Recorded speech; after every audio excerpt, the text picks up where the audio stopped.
Hello friends, welcome to the study with Neeraj sir. आपका स्वागत है।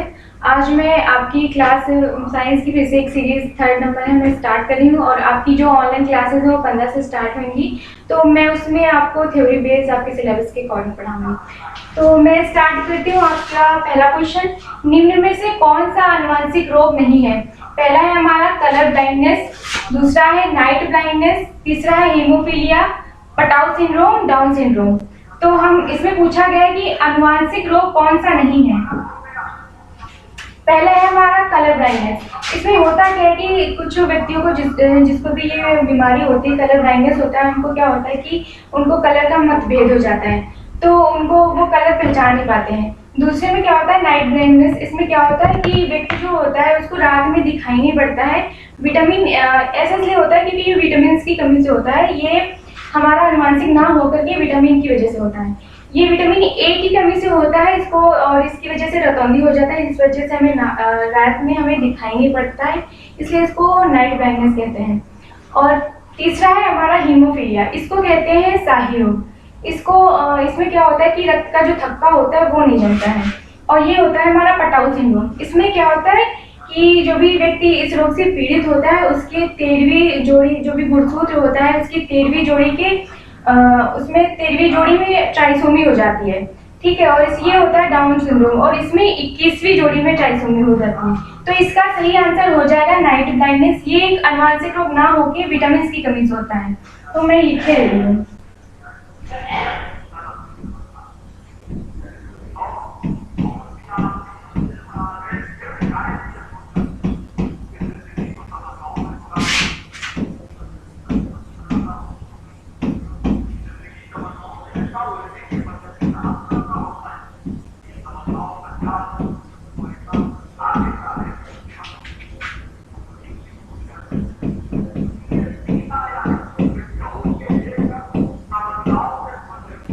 विटामिन ए की कमी से रतौंधी कहते हैं इसको। रेटिनॉल इसका रासायनिक नाम है। और गाजर हमें खानी चाहिए। हीमोफीलिया एक शाही रोग है।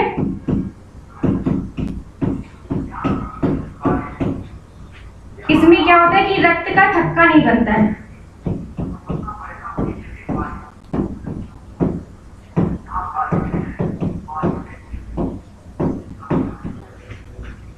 इसमें क्या होता है कि 13वीं जोड़ी के गुणसूत्र में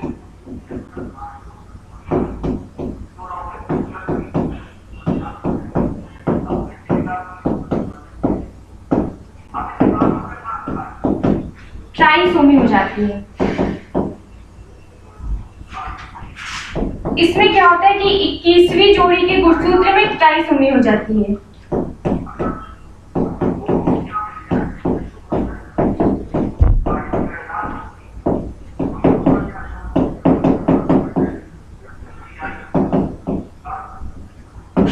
तो आप लोग स्क्रीनशॉट ले सकते हैं। तो हम बढ़ते हैं अपने नेक्स्ट क्वेश्चन पे।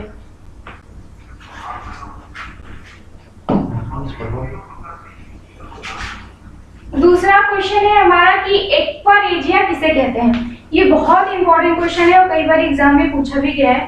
तो ये पहला ऑप्शन है हमारा कैल्शियम हाइड्रोक्साइड। ये यहाँ पे 2 ना होके यहाँ पे 2 होगा। ये है हमारा मैग्नीशियम हाइड्रोक्साइड। ये है हमारा CaO। ये हमारा HCl एंड नाइट्रिकम। तो इसका सही आंसर हो जाएगा HCl एंड नाइट्रिकम। कभी कभी क्या होता है कि एग्जाम में हमसे इसका अनुपात भी पूछ लिया जाता है कि HCl और नाइट्रिक अम्ल का जो रेशियो होता है वो किस अनुपात में होता है। तो ये हमें कई बार पूछा भी गया है। तो HCl होता है हमारा 3:1 के अनुपात में। इसको कहते हैं हाइड्रोक्लोरिक अम्ल।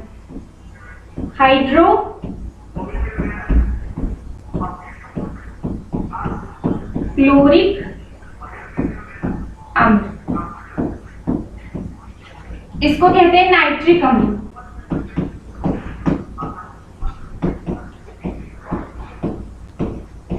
ये 3:1 के अनुपात में होता है।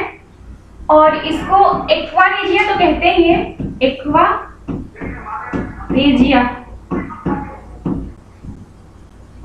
इसको रॉयल वाटर कहते हैं।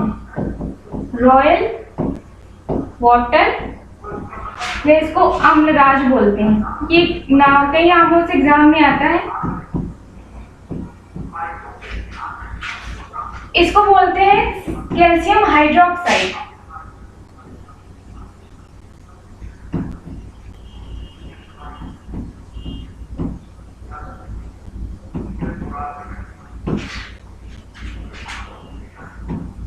इसको कहते हैं बुझा हुआ चूना। बुझा हुआ चूना। इसको कहते हैं मैग्नीशियम हाइड्रोक्साइड।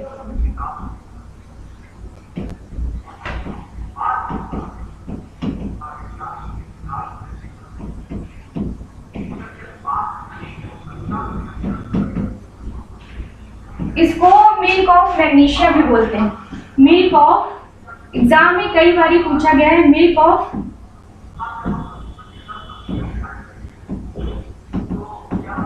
Of magnesia. इसको कहते हैं कैल्शियम ऑक्साइड। इसको कहते हैं बिना भिजा हुआ चूना। बिना बुझा हुआ चूना। ये चारों ऑप्शन एग्जाम के पर्पज से बहुत इंपॉर्टेंट है, इसलिए मैंने सबको एक्सप्लेन कर दिया है। आप चाहे तो स्क्रीनशॉट ले सकते हैं। तो हम बढ़ते हैं अपने नेक्स्ट क्वेश्चन पे।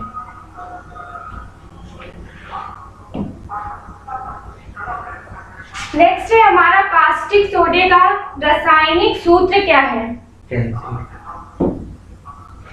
नेक्स्ट है हमारा कास्टिक सोडे का रासायनिक सूत्र क्या है।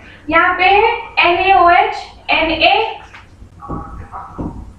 Sodium bicarbonate, sodium carbonate, 10H2O, NaCl। तो हमारा पूछा गया कास्टिक सोडे का रासायनिक सूत्र क्या है। तो इसको कहते हैं सोडियम हाइड्रोक्साइड। पहला है ऑप्शन हमारा सोडियम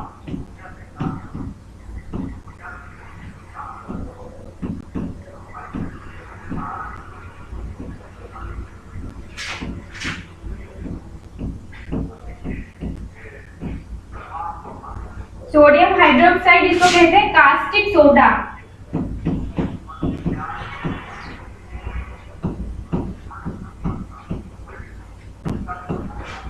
नेक्स्ट है हमारा सोडियम बाइकार्बोनेट। इसको कहते हैं खाने का सोडा। इसको कहते हैं खाने का सोडा। और इसको कई बार एग्जाम में नाम भी पूछ लिया जाता है। तो सोडियम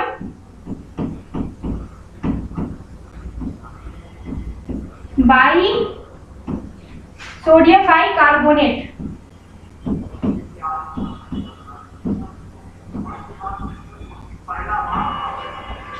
नेक्स्ट है हमारा सोडियम कार्बोनेट 10H2O। और अगला है हमारा NaCl। इसको कहते हैं नमक। Sodium chloride. सोडियम क्लोराइड को नमक बोला जाता है। सोडियम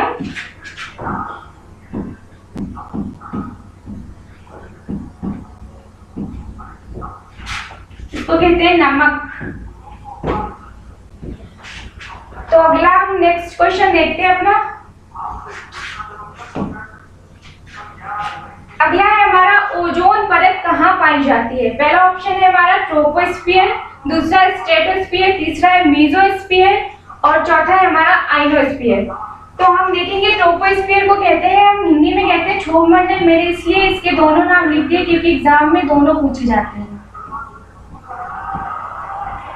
क्षोभ मंडल। स्ट्रेटोस्फियर को समताप मंडल कहते हैं। समताप मंडल।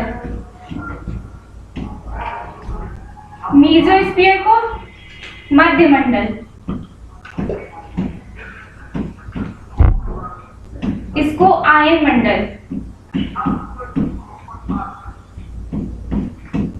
तो हमारा सही आंसर हो जाएगा स्ट्रेटोस्फीयर। इसमें ओजोन परत पाई जाती है। होता क्या है कि ओजोन परत पाई जाती है। ओजोन परत का अभी ह्रास हो रहा है, वो इसलिए होता है कि CFC क्लोरोफ्लोरोकार्बन की वजह से हो रहा है। तो इसका ह्रास जो होता है ओजोन परत का,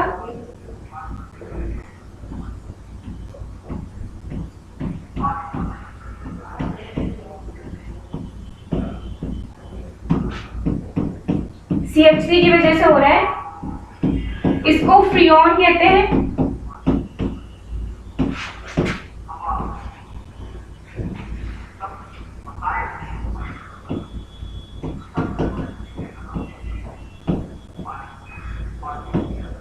इसको क्लोरोफ्लोरोकार्बन और फ्रियोन कहते हैं। इसका प्रयोग शीतलक के रूप में किया जाता है। शीतलक मतलब AC और फ्रिज में। ओजोन परत के संरक्षण के लिए 16 सितंबर 1987 को कनाडा में एक प्रोटोकॉल किया गया था, जिसको मॉन्ट्रियल प्रोटोकॉल कहते हैं।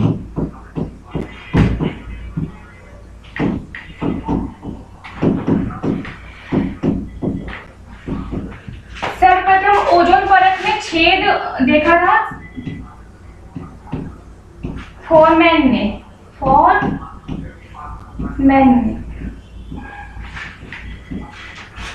तो आप चाहें तो इसका स्क्रीनशॉट ले सकते हैं। फिर हम बढ़ते हैं अपने नेक्स्ट क्वेश्चन में।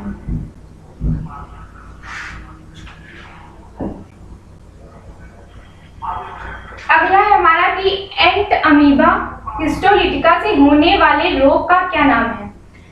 तो पहला ऑप्शन है हमारा मलेरिया, दूसरा है पेचिस, तीसरा है टाइफॉइड, चौथा है पीलिया। तो इसका सही आंसर हो जाएगा पेचिस। ये होता है एंट अमीबा हिस्टोलिटिका जो होता है वो अमीबी पेचिस रोग हो जाता है।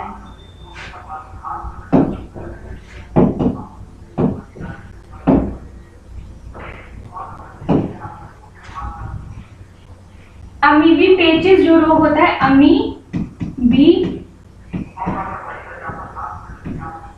पेचिस रोग एंट अमीबा हिस्टोलिटिका की वजह से हो जाता है। तो ये हमारा सही ऑप्शन है। और मलेरिया हमारा हो जाता है प्लाज्मोडियम की वजह से।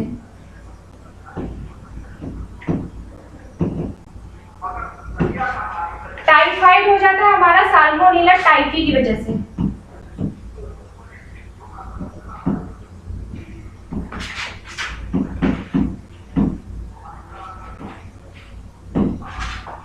पीलिया हमारा वायरस की वजह से होता है। तो हम बढ़ते हैं अपने नेक्स्ट क्वेश्चन पे। अगला है हमारा कि अर्धसूत्री कोशिका विभाजन के फलस्वरूप एक जनन कोशिका से कितनी संतति कोशिका का निर्माण होता है। इसमें पूछा गया है कि एक पेरेंट सेल से कितनी डॉटर सेल्स का निर्माण होता है। ठीक है, तो पहला ऑप्शन है हमारा 1, 2, 4 और 0। तो कोशिका विभाजन तीन टाइप से होता है। जो कोशिका विभाजन होता है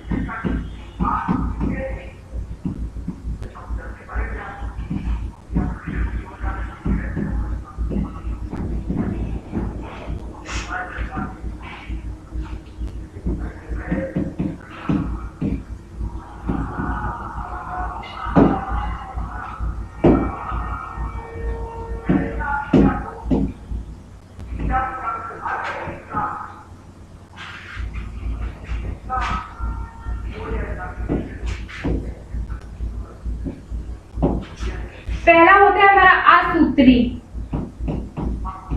दूसरा होता है समसूत्री, तीसरा होता है हमारा अर्धसूत्री।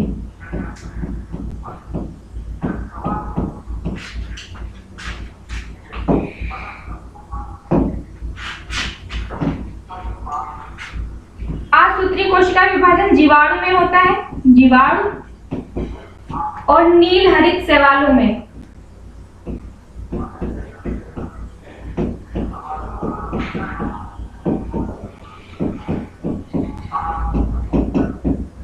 समसूत्री कोशिका विभाजन में कायिक कोशिकाओं में होता है। कहाँ होता है? कायिक कोशिकाओं में।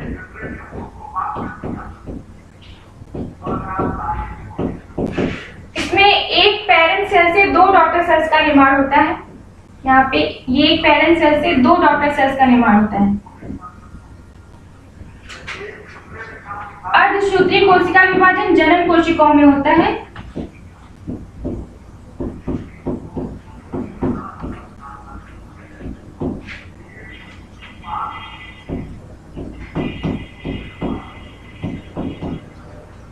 इसमें एक पेरेंट सेल से 4 डॉटर सेल्स का निर्माण होता है। 1 से 4 डॉटर सेल्स बनती हैं। तो इसमें पूछा गया है कि एक जनन कोशिका से कितनी संतति कोशिकाओं का निर्माण होता है। तो इसका सही आंसर हो जाएगा 4। तो हम बढ़ते हैं अपने नेक्स्ट क्वेश्चन पे। इसमें पूछा गया है कि ग्रीन मफलर का उपयोग किस प्रदूषण को रोकने में किया जाता है। पहला ऑप्शन है हमारा वायु प्रदूषण, दूसरा है जल प्रदूषण, तीसरा है मृदा प्रदूषण और चौथा है हमारा ध्वनि प्रदूषण। तो आप सभी को ये पता है कि ग्रीन मफलर का उपयोग किस प्रदूषण को रोकने के लिए किया जाता है। तो इसका सही आंसर हो जाएगा ध्वनि प्रदूषण। वायु प्रदूषण मतलब कैसे पता चलता है कि वायु प्रदूषण हो गया, तो उसके लिए एक लाइकेन आता है, मतलब लाइकेन, इसकी वजह से पता चल जाता है कि वायु प्रदूषण हो जाता है, क्योंकि ये जो है मुरझाने लग जाता है। लाइकेन को कवक और शैवाल के बीच की कड़ी बोलते हैं। सहजीवन मतलब कवक और शैवाल के बीच का सहजीवन है।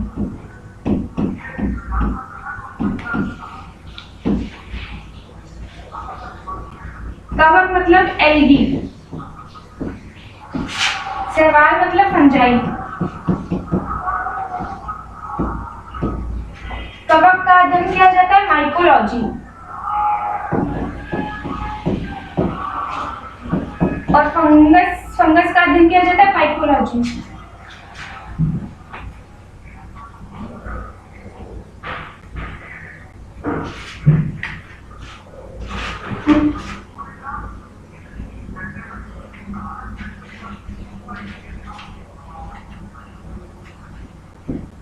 पाइकोलॉजी। तो आप लोग इसका स्क्रीनशॉट ले लें, फिर हम बढ़ते हैं अपने नेक्स्ट क्वेश्चन पे।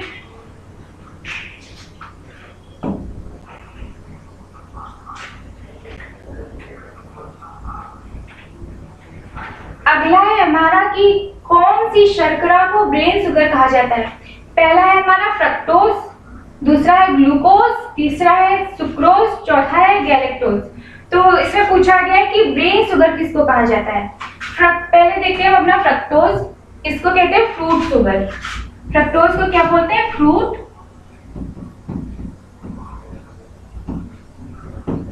अगला है हमारा फ्रूट शुगर मतलब फलों की शर्करा। ग्लूकोज इसको हम बोलते हैं ब्लड शुगर।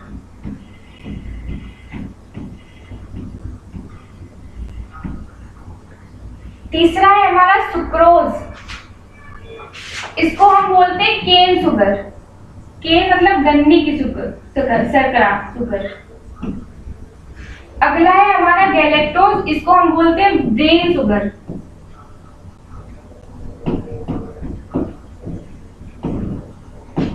तो हमारा सही ऑप्शन हो जाएगा डी गैलेक्टोज।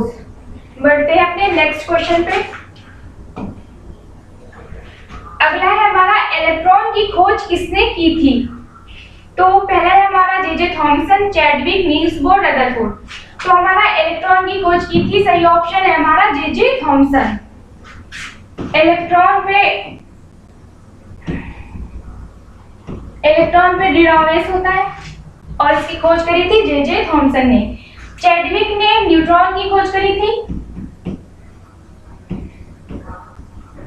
और इस पर ये उदासीन होता है, न्यूट्रल होता है। और रदरफोर्ड ने प्रोटॉन की खोज करी थी, इस पर हमारा पॉजिटिव चार्ज होता है। तो बढ़ते हैं अपने नेक्स्ट क्वेश्चन पे।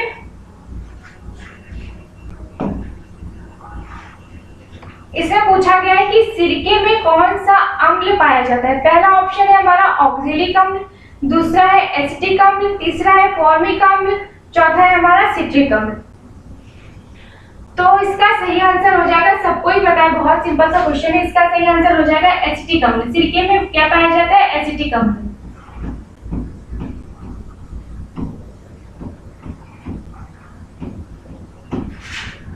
सिट्रिक अम्ल पाया जाता है नींबू में।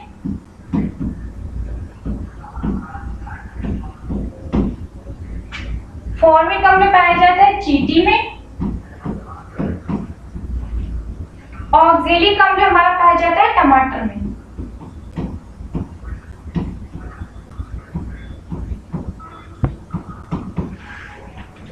तो हम बढ़ते हैं अपने नेक्स्ट क्वेश्चन पे। अगला है हमारा, मनुष्य मस्तिष्क का सबसे बड़ा भाग कौन सा होता है? ये कई बार एग्जाम में पूछा भी गया है, बहुत इंपॉर्टेंट क्वेश्चन है।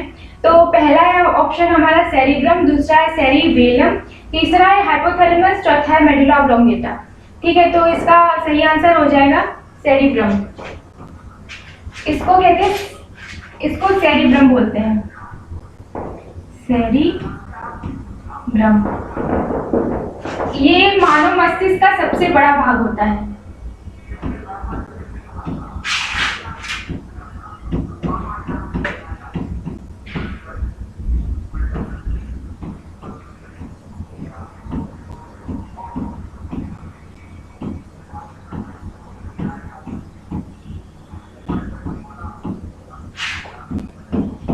ये सेरिब्रम जो होता है मेमोरी को कंट्रोल करता है।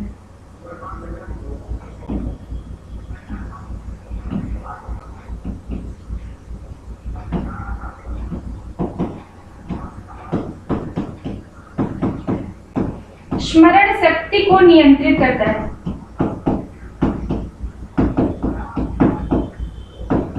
अगला है हमारा सेरिबेलम। इंग्लिश में मैं इसलिए लिख रही हूँ क्योंकि इंग्लिश में ही पूछा जाता है ज्यादातर। ये मानव मस्तिष्क का दूसरा बड़ा भाग है।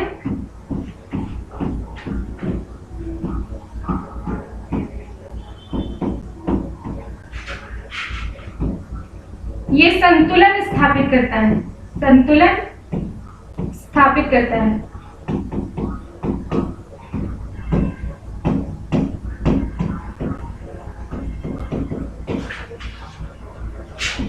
हाइपोथैलेमस,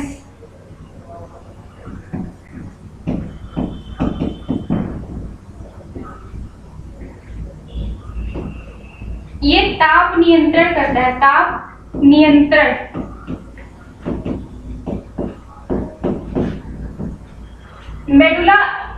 मेडुला ऑब्लोंगेटा, ये हमारा हार्ट बीट को कंट्रोल करता है। मेडुला ऑब्लोंगेटा हार्ट बीट को कंट्रोल करता है।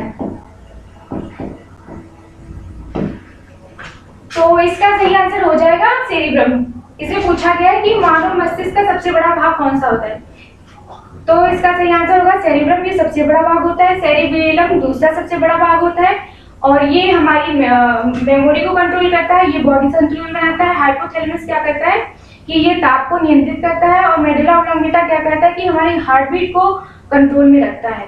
तो ये थी हमारी आज की क्लास, और होपफुली आपको पसंद आएगी। अगर आपको पसंद आए तो चैनल को सब्सक्राइब करें, लाइक शेयर करें, और please hit the bell button, जिससे टाइम टू टाइम आपको नोटिफिकेशन मिलती रहे। और 15 से आपकी क्लासेस स्टार्ट हो रही है, तो मिलते हैं वहाँ पे। Thank you.